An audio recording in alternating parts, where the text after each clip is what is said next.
Membahas olahraga, lifestyle, gaya hidup, wisata,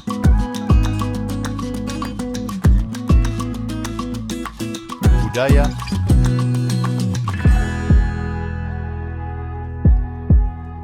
politik dan hukum akan dibahas seru bersama host kece dari Odeng dan co-host tercantik Rida dalam program Pagi Seru Sultan TV. Terima kasih pemirsa, masih bersama kami tentunya di Pagi Seru, ulas berita, no kaku-kaku. Pemirsa, di penghujung tahun kita tahu bukan hanya di Indonesia saja, memang biasanya terjadi bencana alam. Di luar negeri pun beberapa negara ini turut terjadi bencana alam yang cukup mengerikan. Salah satunya pemirsa, ini ada gempa bumi dengan kekuatan dengan 7,3 skala Richter yang mengguncang Vanuatu pada Selasa 17 Desember 2024. Dikutip dari berbagai sumber pemirsa, guncangan dari gempa bumi tersebut sangat terasa di ibu kota Vanuatu, Port Vila. Gempa terjadi pada kedalaman 57 km, 35 mil dan berpusat 30 km, 18 mil barat Port Vila siang waktu setempat. Nah, gedung yang menjadi markas diplomatik Amerika Serikat, Inggris, Perancis dan Selandia Baru tersebut ini mengalami kerusakan yang cukup parah akibat gempa tersebut. Nah, untuk kita ketahui juga pemirsa, Vanuatu ini merupakan salah satu negara kepulauan Pasifik yang jaraknya cukup dekat dengan Indonesia. Terletak di Tenggara Indonesia dengan jarak antar kedua negara sekitar 3.000 km. Nah, lantas apakah gempa Vanuatu ini berpotensi tsunami di wilayah Indonesia? Ini langsung disampaikan oleh Direktur BMKG Daryono yang memastikan bahwa gempa yang terjadi di Vanuatu tidak memicu tsunami di wilayah Indonesia. Oleh karena itu, dari BMKG menyampaikan bahwa ini masyarakat diminta atau diimbau untuk tetap tenang dan tidak khawatir terkait dengan pemberitaan gempa yang mengguncang Vanuatu yang cukup besar. Dan ini dari BMKG pun menyampaikan bahwa gempa Vanuatu merupakan gempa bumi dangkal yang dipicu oleh aktivitas subduksi atau penunjaman lempeng Indo-Australia ke bawah lempeng Pasifik dengan laju 92 mm per tahun. Dan gempa bumi ini memiliki mekanisme pergerakan naik dengan kombinasi mendatar. Ini juga disampaikan bahwa berdasarkan Pacific Tsunami Warning Center, gempa Vanuatu ini menimbulkan sejumlah tsunami kecil dan lokal di negara tersebut saja.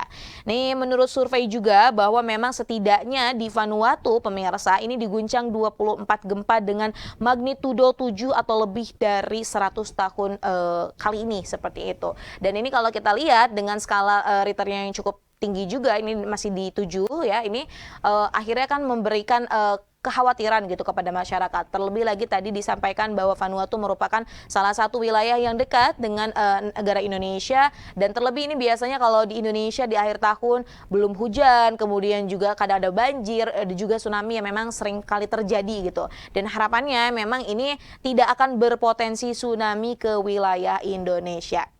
Nah, ini menjadi imbauan pemirsa untuk para masyarakat yang memang hidupnya berada di pesisir laut, kiranya ini dapat lebih menjaga diri lagi ya. Tentunya ada banyak sekali fenomena-fenomena yang terjadi belakangan ini yang memang ini berpusat ataupun terjadi di wilayah pesisiran pantai. Untuk masyarakat mungkin yang berprofesi sebagai nelayan ya, ini harap lebih waspada lagi, lebih memperhatikan keselamatannya lagi, dan kemudian juga bagi masyarakat yang ingin berwisata di pantai ini juga dapat menjaga keselamatannya lebih maksimal lagi. Bukannya dilarang ya pemirsa, namun gitu kita tahu bahwa kadang nih curah hujan juga tidak menentu, lantas juga angin, kemudian juga ombak. Nah, ini kebayang kalau ada di pesisir pantai dan kita tidak bisa memprediksi sebuah bencana ya. Harapannya kita bisa lebih menjaga keselamatan kita dengan lebih baik lagi.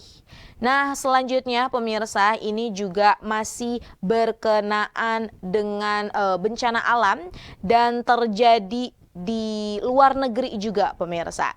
Ini dilansir dari beberapa sumber berita terkait adanya badai ya. Ini badai siklon Cindo mengamuk, ribuan orang Mayotte ini diprediksi tewas.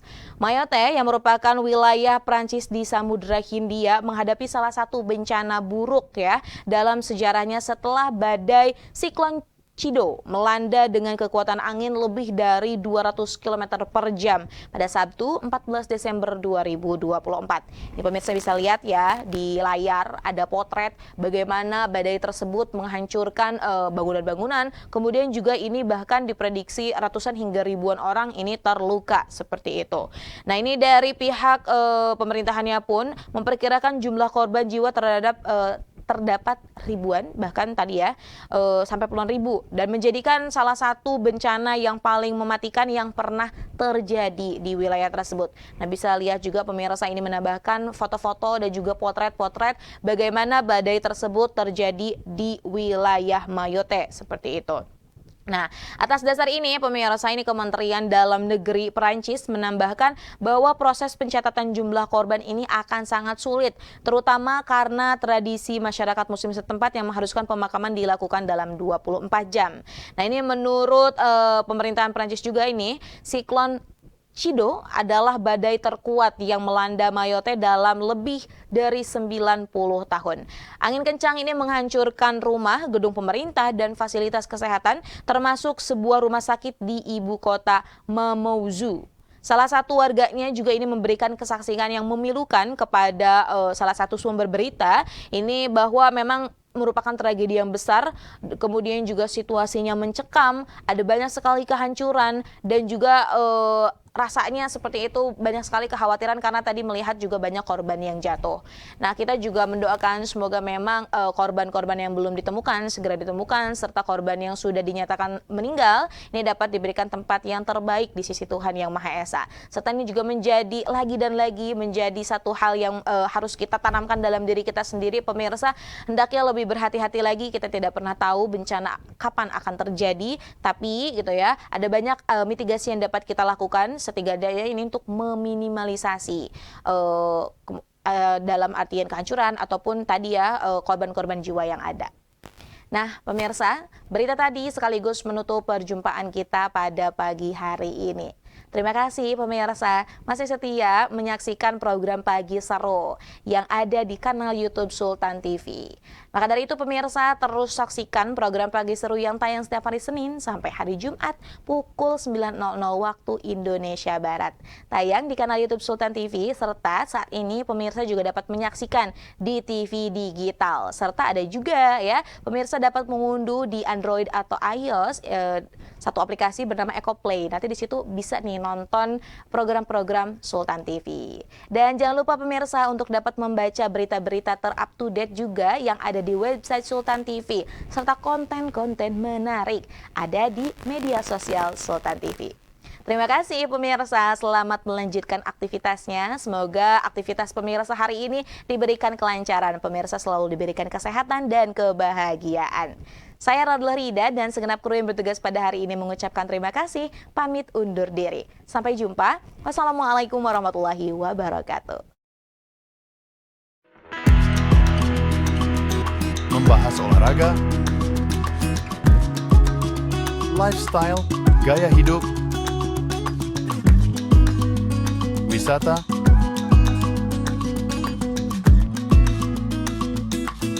budaya,